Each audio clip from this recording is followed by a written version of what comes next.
இஸ்லாத்தை குறித்து முஸ்லிம்களாக இருக்கக்கூடிய அனைவரும் இஸ்லாம் என்றால் என்ன என்ற ஒரு அடிப்படையை ஓர் அளவிலும் விளங்கியவர்களாகவே இருக்கின்றார்கள்.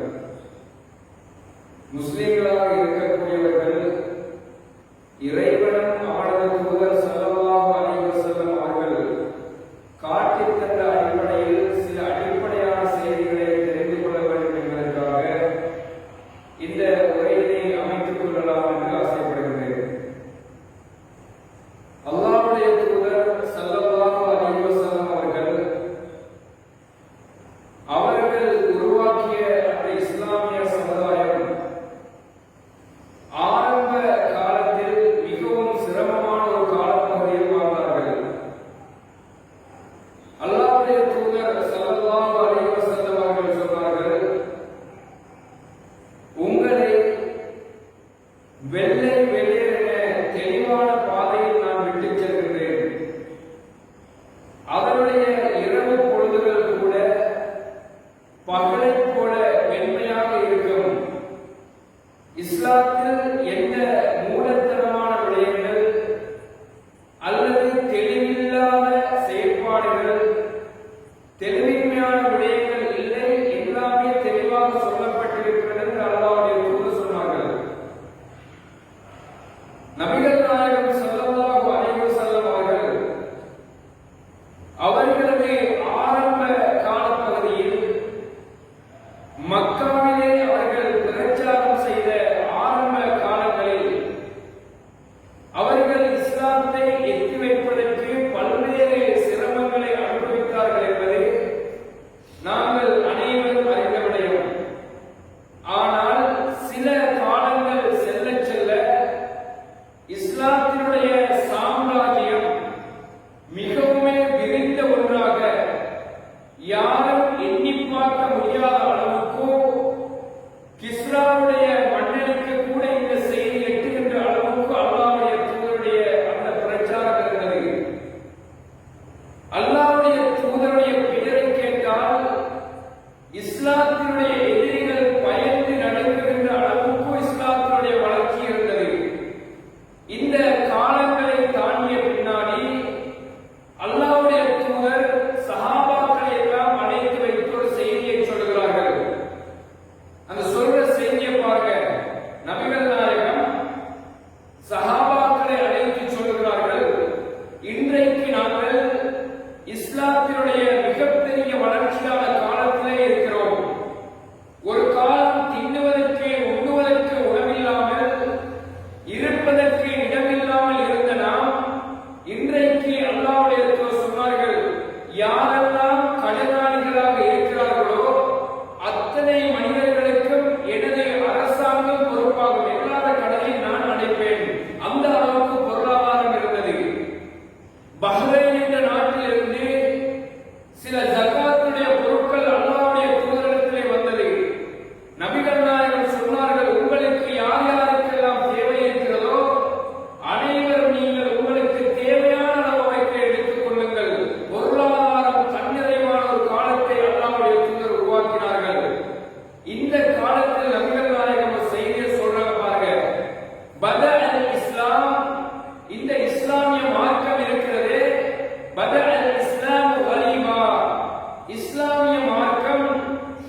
பற்றி கேட்கின்றவர்கள் பார்க்கின்றவர்களுக்கு தெரியும். ஆனால் புதிதாக வெளியூரில் இருந்து ஒரு நபர் வந்து அவருடைய பெயரை கூட கேள்விப்படாமல் ஒரு புதிதான ஒரு ஆள் வந்தால் அவரை எப்படி பார்ப்போம்? யாரப்பா இவர்களை பார்ப்போமா இல்லையா? அது மாதிரி அல்லாஹ்வுடைய தூதர் அந்த மக்காவில் இந்த இஸ்லாத்தை ஆரம்பமாக சொன்ன நேரத்தில் இஸ்லாத்தை எப்படி பார்த்தாங்க தெரியுமா? கரீபா, ஒரு அந்நியமான ஒன்றாக. என்ன புதுசா ஒரு கருத்தை சொல்லுகிறார், யாருமே கேள்விப்படாத ஒரு செய்தியை சொல்லுகிறார், எனது உம்மா வாப்பா பின்பற்றாத ஒரு கொள்கையை சொல்லுகிறார். இந்த மாதிரி செய்தியை கேள்விப்பட்டதே இல்லையே என்று அல்லாஹ்வுடைய தூதர் ஸல்லல்லாஹு அலைஹி வஸல்லம் அவர்கள் முதலாவதாக இஸ்லாத்தை பிரச்சாரம் செய்கின்ற நேரத்தில் எப்படி இருந்த சமுதாயம் தெரியுமா? அல்லாஹ்வுடைய தூதரை பார்த்து உண்மையாளர், இவர் நம்பிக்கையாளர், இவர் பேசினால் பொய் பேச மாட்டார், ஊரில் இருக்கின்ற அனைவருக்கு நன்மையைத்தான் செய்வார் என்று அல்லாஹ்வுடைய தூதரை வாயார புகழ்ந்த சமுதாயம், அல்லாஹ்வுடைய தூதரை நம்பிக்கையாளர் என்று சொன்ன சமுதாயம், நபிகள் நாயகம் எந்த பொய்யும் சொல்லாதவர் என்று சொன்ன அதே சமுதாயம், அல்லாஹ்வுடைய தூதர் இந்த செய்தியை முதலாக சொல்லுகின்ற நேரத்தில் எல்லா மக்களும் ஊர்ல பார்க்கிறாங்க, இந்த முகம்மதுக்கு என்ன நடந்தது? இவ்வளவு நாள் நல்லதானே இருந்தாரு, இன்றைக்கு போய் புதுசா ஒரு கொள்கையை சொல்றாரு. அல்லாஹ்வுடைய தூதர் ஸல்லல்லாஹு அலைஹி வஸல்லம் அவங்க அந்த மதீனாவில் ஆரம்பமாக இந்த கொள்கையை சொல்ற நேரத்தில் சிலைகளை வணங்கக்கூடிய ஒரு சமுதாயம் இருந்தாங்க. எந்த அளவுக்கு தெரியுமா? இஸ்லாத்தை யார் சொன்னார்களோ, எந்த நபிமார் சிலை வணக்கத்தை எதிர்த்தார்களோ அந்த நபிமார்களுக்கு சிலையை செய்து மக்காவிலே சிலையை வணங்கக்கூடியவர்கள் இருந்தார்கள். வீட்டுக்கு ஒரு கடவுள் இருந்தாரு, ஒவ்வொரு வீட்டிலையும் குட்டி குட்டி தெய்வங்களை நிறைய வச்சு அந்த சமுதாயம் வழிபட்டார்கள். எந்த அளவுக்கு வழிபாடு தெரியுமா? மக்காவுல எந்த ஆடைகளையும் அணியாம ஒரு நிர்வாணமாக கஅபத்துல்லாவை வலம் வருவதை இபாதத் என்று கருதுகின்ற அளவுக்கு அவருடைய இபாதத் இருந்தது. ஒரு மலைக்கு ஒரு கடவுள், உதவி தேடுவதற்கு இன்னொரு கடவுள், குழந்தை வேண்டும் அதை கேட்கறதுக்கு இன்னொரு கடவுள் என்று குட்டி குட்டி நிறைய சிலைகளை வைத்து வணங்கிய சமுதாயம். அதே போல பாருங்க, நெருப்பை வணங்கக்கூடியவர்கள் இருந்தார்கள், மலக்குகளை வணங்கக்கூடியவர் இருந்தார்கள், ஜின்களை வணங்கக்கூடியவர் இருந்தார்கள். அவுலியாக்கள் என்று வைத்துக் கொண்டு இந்த மகானிடத்திலே கேட்டால் அவர் அல்லாஹ்விடத்திலே எதற்காக மன்றாடுவார்கள் என்ற அந்த கபர் வணக்கம் அந்த சமுதாயத்திலே இருந்தது. இப்படி பல கொள்கைகள், பல வணக்கங்களை செய்த ஒரு சமுதாயம் செய்த இந்த செய்தியை நீங்க ஆரம்பமா வச்சுக் கொள்ளுங்க. அல்லாஹ்வுடைய தூதர் எந்த சமுதாயத்தில் இந்த பிரச்சாரத்தை கொண்டு வராங்க. இரண்டாவது பாருங்க, அந்த மக்காவுடைய சமுதாயம் அவருடைய ஒழுக்க வாழ்வு, ஒழுக்க வழக்க வழக்கங்கள் எப்படி இருந்துச்சு தெரியுமா? அவர்களுடைய திருமண முறைகள் படி கேவலமாக இருந்தது. ஒரு நானா திருமணம் முடித்தால் அந்த மனைவியை தம்பிக்கு கூட சொந்தமாக பயன்படுத்தினார்கள். ஒரு தந்தை தான் ஒருவரை திருமணம் செய்து இரண்டாவது இன்னொரு மனைவியை திருமணம் செய்தால் முதலாவது மனைவிக்கு கிடைத்த மகன் இரண்டாவது மனைவியை மனைவியாக பயன்படுத்திய ஒரு காலம் சகோதரர்களே.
முதலாவது அந்த சமுதாயத்தில் என்ன நடந்துச்சு? அல்லாஹ்வுடைய தூதர் ஸல்லல்லாஹு அலைஹி வஸல்லம் அவங்கள எந்த வாய்கள் நம்பிக்கையானவர், உண்மையானவர், நம்பிக்கைக்கு ஒப்பானவர், ஒரு நல்ல மனிதர், யாருக்கும் தீங்கு செய்யாதவர் என்று எந்த வாய்கள் எல்லாம் புகழாரம் சூட்டினார்களோ அதே மனிதர்கள் அந்த மனிதரை அல்லாஹ்வுடைய தூதரை பார்த்து இவருக்கு ஏதோ ஒரு கிறுக்கு பிடிச்சிட்டு போல, ஒரு மஜ்னூன், ஒரு பைத்தியக்காரன் இருக்கிறது தெரியல. யாருக்கு? அந்த சமுதாயத்திலே மிகப்பெரிய முன்னுக்கு நின்ற மனிதர். இரண்டாவது சமுதாயம் சேர்ந்து அல்லாஹ்வுடைய தூதர் அவருக்கு ஏதோ ஒன்று நடந்துச்சு, அவருக்கு ஒரு பைத்தியமா இருக்கலாம் அல்லது மூல குழம்பு இருக்கலாம், என்னமோ சொல்லுறார் என்று சொல்லி முதலாவது பைத்தியப்பட்டதை கொடுக்கிறாங்க. என்ன வார்த்தை? லா இலாஹ இல்லல்லாஹ் முஹம்மது ரசூலுல்லாஹ். இரண்டாவது என்ன நடக்குது தெரியுமா? கொஞ்சம் அந்த கொள்கை அப்படியே அந்த சமுதாயத்துல ஒரு தாக்கத்தை செலுத்துகின்ற நேரம். இன்றைக்கு நம்ம ஊருக்கு நம்ம சாரை யோசிச்சு பாருங்க. ஒரு காலத்துல எல்லாருமா சேர்ந்து அப்படியே கத்தம் கொடுத்துட்டு இருந்தோம், எல்லாரும் பாத்தியாவுக்கு இருந்தோம், எல்லாரும் துவாக்களை கேட்டுட்டு இருந்தோம். ஏதாவது பிரச்சனை வந்துச்சா? ஒரு பிரச்சனை இல்லை, சிக்கலும் இல்லை, எந்த குழப்பமும் இல்லை. அல்லாஹ்வுடைய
அவருடைய உயிருக்கு அச்சுறுத்தல் வரும் என்ற அடிப்படையில். எனவே அல்லாஹ்வுடைய தூதர் அவருடைய இஸ்லாத்தினுடைய ஆரம்ப காலத்தை அந்த சஹாபாக்களுக்கு ஞாபகப்படுத்துறாங்க. மக்களே, இன்னைக்கு ஒரு பாப்பா, இறுதியாக சொல்லி முடிக்கிறேன், ஒரு தந்தை ஒரு நல்ல நிலைமையில இருக்கிறாங்க, நல்ல வசதி வாய்ப்புகளோட எந்த கஷ்டமும் இல்லாம இருக்கிறாரு. அவருக்கு அந்த பிள்ளையை கூப்பிட்டு எப்படி அறிவுரை கொடுப்பா தெரியுமா? மகனோ மகளோ, மகளே அல்லது மகனே, எந்த ஆரம்ப காலத்துல எப்படி எல்லாம் கஷ்டப்பட்டு தெரியுமா? ஒரு பான் துண்டோட என்னுடைய பகல் சாப்பாடு கழிப்போம், வீட்டுக்கே இருக்கிறதுக்கு வழி இல்லாம அப்படியே மலையில நடந்து கொண்டு வீட்டுக்கே இருந்தோம், கொஞ்சம் கொஞ்சமா கஷ்டப்பட்டோம், எவ்வளவு பிரச்சனைகளை சந்திச்சோம். இன்றைக்கு கடுமையாக உழைத்து பெரியோர் இடத்துக்கு வந்து நீங்க சொகுசாக வாழ்ந்தீங்கன்னு சொல்லி மகனுக்கு நம்ம உபதேசமா இல்லையா? இத பழசெல்லாம் மனசுக்கு வச்சுக்கப்பா, எதில் இப்படித்தான் நாங்க வந்த வழி இருக்குது, அதனால பழச மறக்க கூடாது என்று அல்லாஹ்வுடைய தூதர் அந்த சஹாபாக்களை நோக்கி சொன்ன வார்த்தை என்ன தெரியுமா? பதல் இஸ்லாம், இஸ்லாம் ஆரம்பமானது கரீபா, அந்நியமான நிலைமையில், அறிமுகமில்லாத நிலைமையில், பல பிரச்சனைகளோடு சச்சரவுகளோடு இந்த இஸ்லாம் ஆரம்பித்தது என்று அல்லாஹ்வுடைய தூதர் ஸல்லல்லாஹு அலைஹி வஸல்லம் அவர்கள் அந்த சஹாபாக்களுக்கு ஞாபகப்படுத்திய செய்தியை. இதை யாரெல்லாம் கேட்கிறீங்களோ, அதை இந்த இடத்தில் இருக்கின்ற அன்பு சகோதரர்கள், இந்த ஒரு அடிப்படையை இந்த தினத்தில் நீங்கள் ஆழமாக உள்ளத்தில்